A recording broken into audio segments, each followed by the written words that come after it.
حضرت ابو ذر غفاری رضی اللہ تعالیٰ عنہ، ٹھیک ہے، جناب مقداد رضی اللہ تعالیٰ عنہ، جناب سلمان فارسی رضی اللہ تعالیٰ عنہ، کتنے جلیل القدر صحابہ کرام رضوان اللہ اجمعین ہیں جن کی شروعات محمد صلی اللہ علیہ وآلہ وسلم کے دور تک تو ڈومینیٹ لائف ملتی ہے، اس کے بعد ان کے بارے میں تاریخ خاموش ہے، پھر ان کی وفات کی ہی خبر ہمارے سامنے آئی ہے.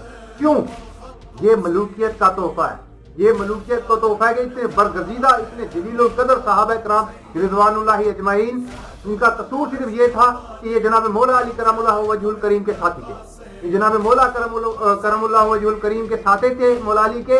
تو اس قصور کی وجہ سے اس تاریخ نے، کیونکہ ملوکیت تھی، انہوں نے اپنے ہاتھ سے تاریخ لکھوائی، اس میں انہوں نے ان کے ساری زندگی کو بھی غائب کر دیا بیچ میں سے. ان کے معاملات جہاں سے بھی تھوڑے تھوڑے ٹکڑے اٹھا کر ملتے بھی ہیں. تو یہ فرقہ واریت کی نظر ہو گیا، یہ تم سنبھالو صحابہ، یہ شیعوں کے ہو گئے، یہ تم سنبھالو یہ سنیوں کے ہو گئے. انہوں نے صحابہ بھی آپس میں تقسیم کر دیے. خوف